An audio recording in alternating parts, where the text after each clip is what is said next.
Hi guys. ඔන්න මං අද අරගෙන ඉන්නේ අපේ ශ්‍රීපාද වන්දනාවේ ෆුල් වීඩියෝ එක. අවුරුදු ගාණක් පෙරම් පුරලා බලන් ඉඳලා පළවෙනි වතාවට මට සිරිපා කරුණා කරන්න හම්බුණා. හරිම සතුටුයි. ඉතින් බලාගෙනම හිටපු ගමනක් බලාගෙනම හිටපු කෙනත් එක්ක යන්න හම්බුණ එකට. අපි පාන්දර 1ට වගේ තමයි හැප්පන් පැත්තෙන් තමයි යන්න පටන් ගත්තේ.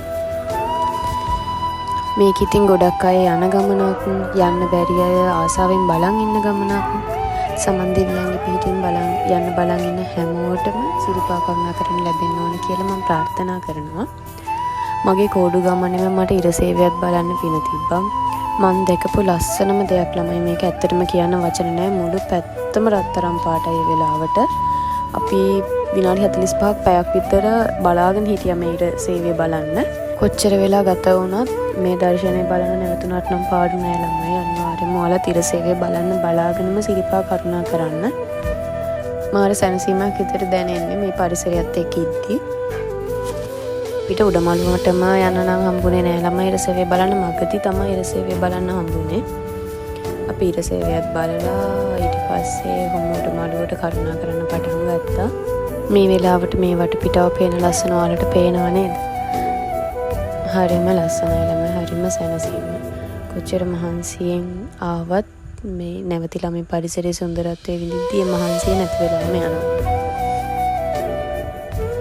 අපි ඉතින් ඔහොම හිමීට උඩමළුවට කරුණා කරන්න පටන් ගත්තා.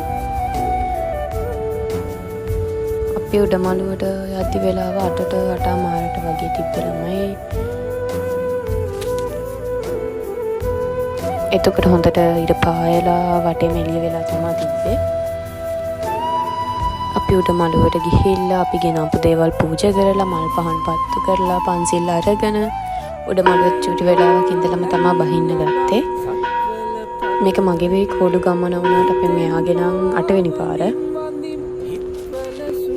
අනේ ඉතින් මගේ පළවෙනි ගමනේ මාව බලාගෙන පරිස්සමෙන් අරගෙන එක්කන් ගියේ මෙයා තමයි. ඉතින් මට කකුල් කැක්කුමේදී නැවති බාම් ගගා හිමීට මාවත් එක්කගෙන කොහොම හරි පරිස්සමට සිරිපා කරුණා කරා. ඉතින් ළමයි ඔයාලත් මේ වීඩියෝ එක බැලුවා නම් අනිවාර්යයෙන්ම ලයික් කරන්න අමතක කරන්න එපා. ආයෙත් මේ වගේ වීඩියෝ එකක් අරගෙන එන්නම්. එහෙනම් අපි ගිහින් එන්නම්. හැමෝම පරිස්සමින් ඉන්න. අපේ කලි කපල් YouTube channel එක subscribe කරන්නත් අමතක කරන්න එපා. Bye guys.